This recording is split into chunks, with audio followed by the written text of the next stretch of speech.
Namaskara. Welcome to another episode of Unravelling the Ramayana. From today, we would be going in depth into the Ramayana story. So we would start discussing from what led to Rama's Vanvas. This story is called, this beginning of the Ramayana. This is called a twist of fate in Ami Ganatraji's book Ramayana Unraveled. So it starts by saying that King Dasharatha had achieved his, role as a father once he got his all his sons married, and now it was his duty as a king to find the right successor to his throne. So he was getting old, and he wanted to start taking rest, and he wanted his successor to start ruling. So he loved all his sons a lot, but Rama was his most favorite, and he had a special place for Rama in his heart.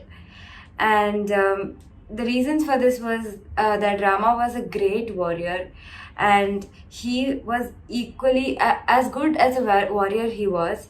He was also very good at scriptures, and he understood finance, and he understood arts, and he understood entertainments, and he had complete grip over his emotions and his anger, and people of Ayodhya just loved him a lot. So Dasharatha wanted to see Rama as the king after him, but as a king he cannot take a decision on his own. A good king would always discuss with the subjects and the other ministers before making any major decision. So the king called upon a meeting of all the subjects, his ministers, his officers, and some prominent citizens of Ayodhya, and he said that he is preferring to make Rama as the successor to his throne. And everyone was extremely happy to hear this news because everyone just loved Rama. Rama was like the ideal king that anyone could ever wish for. So they were all immediately everybody agreed. So Dasharatha thought are they agreeing just because this is my wish and I decided so, or do they really want to see Rama as the king? So he asked them why are you all agreeing? So one by one everyone got up and said like a big gave a large number of reasons so as to why they support this decision, why they want to see Rama as the king. And by hearing this, Dasharatha was very convinced that everyone wants to see Rama as the king, and he immediately set to prepare for the coronation ceremony. He requested Rishi Vashishta and Rishi Vamadeva to begin the preparations immediately. And he called upon Rama, and he told Rama the news, and he gave some lessons, some advices to Rama on how to on what makes a good king. So he said some of these were never let anger and lust drive your decisions. Always be aware of minute details of the kingdom, directly by talking to people and indirectly through spies. Ensure your treasury is always full, and use your wealth to nourish your ministers, your officers, and your citizens. And always put up your best behavior, keeping your impulses in check. And Kaushalya, Rama's mother, she was also, as expected, very, very joyful. She was elated to hear this news, and she was she also began preparations, and she was doing her chanting, and she was just really happy, and she started helping with the preparations. And Dasharatha wanted to do this immediately, so he thought, okay, let's just do the coronation tomorrow itself. So Rama and Sita was also contributing to the preparing of the ceremony, and everyone was very happy. And that is when this news reached Manthara, and Manthara is the handmaid of Kaikeyi. So as we all know, Dasharatha had 3 wives, right? Sumitra, Kaikeyi, and Kaushalya. Kaushalya was the eldest, and Kaushalya was the mother of Rama.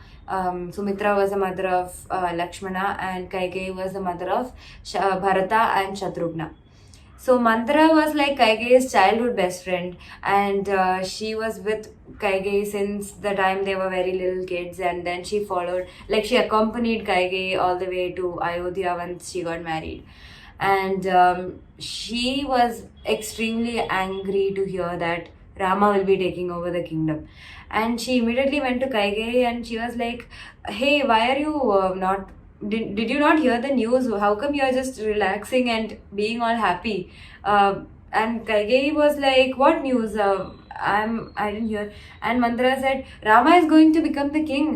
And Kaigeyi was extremely happy because she considered Rama as her own son, and she loved Rama a lot. And she was like, "Oh, why are you panicking for that? Like, I am so happy to hear this. This is the best news ever."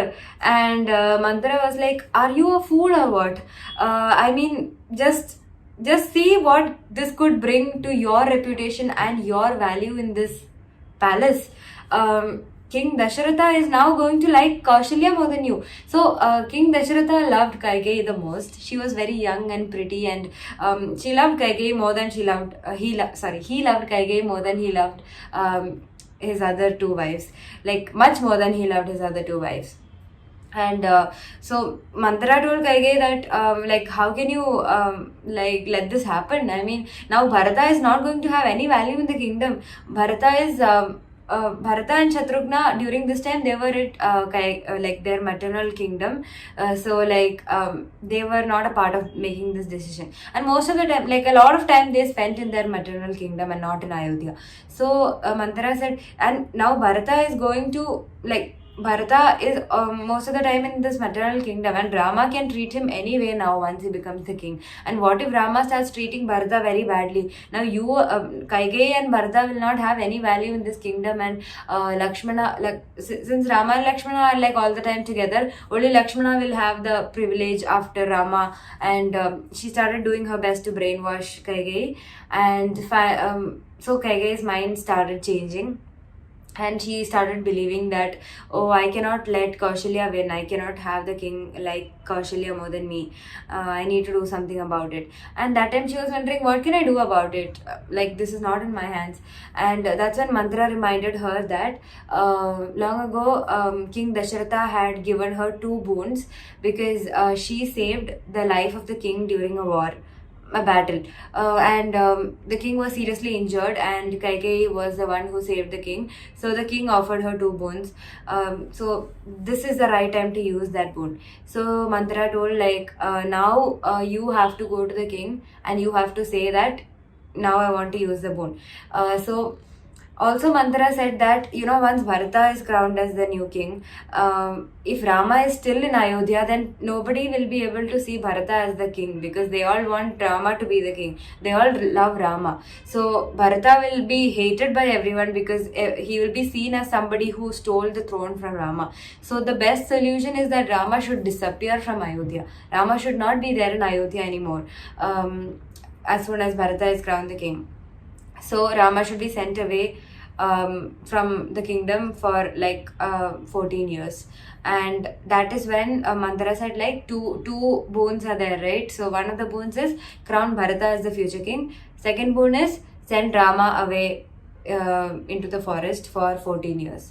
And so Mantra said, now it's your turn to act all angry and make the king, listen to you. So whenever Kaikeyi got a little angry or upset, the king used to do anything that would make her back into a happy state. So, what do you call it? So what happened was this Mantra said, now you remove all your ornaments, you rub off all your makeup, and you just go to the Krodha, what is it called? There's a room in the palace, it's called Krodhakar. So go to the Krodhakar, and that is a room where like women in the palace will go to if they have any disagreement regarding any of the decisions made.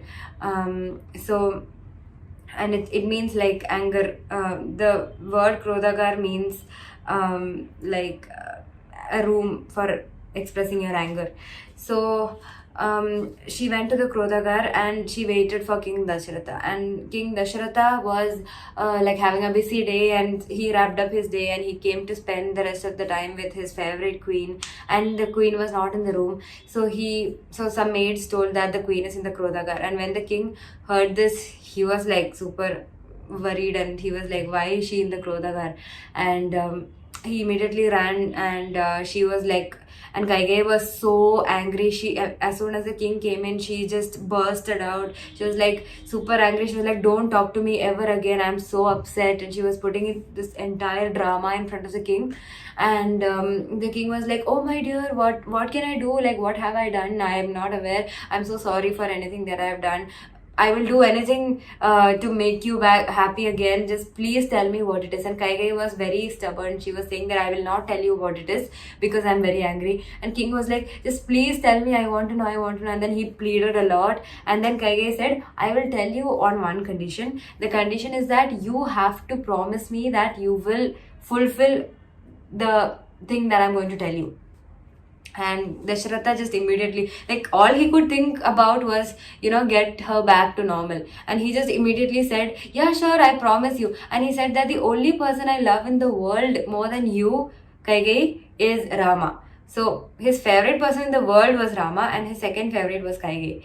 And he said that I promise on Rama that I will fulfill whatever you ask for. And so Kaigai said, see, this is what I ask for. I want Bharata to be the king, and I want Rama to leave. And Dasharatha was just shocked because he loved Rama more than himself. Like, Rama was a part of him. And he like, the thought of leaving Rama was like a big, like, something he has never imagined and something that he can never do. And he was like, I cannot do this. Like, how can you ask me to do something like this? And he was like, but what did Rama do to you, like, so that he deserves this? And if you want, I'll even let go of Kaushalya and Sumitra, but just please let Rama stay, because I cannot survive if Rama leaves. And if you are really insisting, I can even crown Bharata as the king, but just please don't make Rama go away. Even if he is not the king, I just want him to be there with me. And she was like, Kaigai was very stubborn, and she was not even moved a little bit. Okay, if she even loved, I mean, means like, she was, even though Dasharatha was her husband, and Dasharatha used to, give her whatever she wants, he treated her like to such a high level that, he would give her anything, and she was his favorite. And still, she was not even moved a little bit when Dasharatha was collapsed. Okay, and she was not willing to compromise at all. So she was like, okay, no, I will not compromise. And she was very angry, and she started yelling at Dasharatha. She was like, what is the point of giving me a boon if you are not able to fulfill it? You are a fake promiser, and things like that she started telling. And he was just not he was not able to speak at all, and he was just she just collapsed to the floor. And that is when Kaigai was like, now you should tell this to Rama. And Dasharatha like called for Rama, and Rama like immediately came with Lakshmana. And when they saw the pale state of their father, they were shocked, and they were like, oh my god, what is happening? And they were just really upset. And Kaigai was like, listen, your father cannot speak right now, and this is the story. Like, you have to go, Rama has to go, like, you won't be getting the throne, and you have to go to the forest for 14 years. And Rama just listened very patiently. Just imagine what would we have done if we were in Rama's situation. We would have just like, created this entire drama there. But Rama was so patient, and Rama was like very equanimous. And he was like, yeah, if that is my father's wish, then I'll do it. And Lakshmana was like, he was like, you cannot do this. Lakshmana was very angry to hear this. But Rama was very normal, and he was not even moved a little bit. All he wanted to do was like listen to his father and obey his instructions. So Kaigai was like, yeah, so why don't you just leave immediately? You can leave tomorrow. And Rama was like, yeah, so be it. Like, I don't want my father to face some dilemma because of, he's stuck in a situation where he cannot decide between Kaigeyi and Rama, and he has to choose one. I don't want that, so I will go. I'm very happy to do it for my father. And he went and he informed this to Kaushalya, and Kaushalya was so sad because Kaushalya was like, she has never been treated well by the king, because king always liked Kaigeyi, and Kaushalya was always treated very bad, and Kaushalya, like, she had no one to call that, she had no one to call her own other than Rama. So she was like, now if you go, then I have no one at all, and I wish I had no children rather than having a child who will separate with me. She was just lamenting and she was so upset, and Rama was like super upset to see his mother being so sorrowful, but he was keeping calm even at that time. And then he consoled her. He was like, okay, look, this is father's wish, and he is not just a father to me, he is a king of such a big land, and he is also a guru to me. And if he made such a decision, there is something, something that is there, something which influenced it. So like, it's fine, I'm fine with going to the Vanvas. And he was like okay with that. And so like Rama, he also said that, like, he was going to be crowned the king, but like, he has not done anything wrong, and suddenly the decision changed. So this has to be destiny, and this is something which has to happen. So let's just go. Let me just go.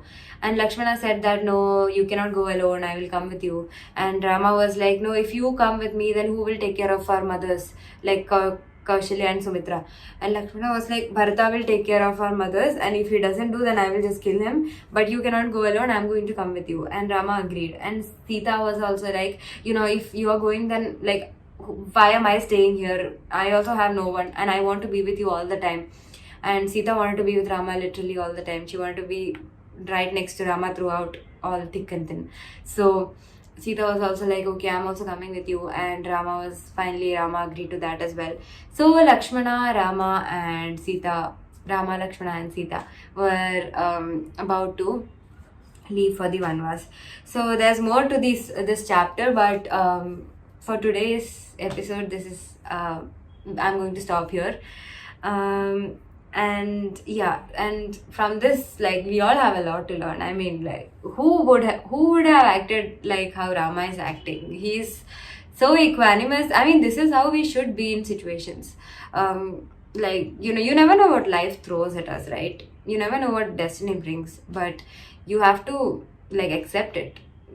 Sometimes the only choice is to surrender. You have to accept. Doesn't mean that you can just sit and like accept everything that comes. Okay, I don't care, life will bring anything. No, you have to try your best to make things go your way, but after certain limit, if you cannot do anything anymore, then you just have to let go. And that is what Rama did, and we all have a very important lesson to learn from this, from Rama's actions. And yeah, so I'll see you all in the next episode. Namaskar.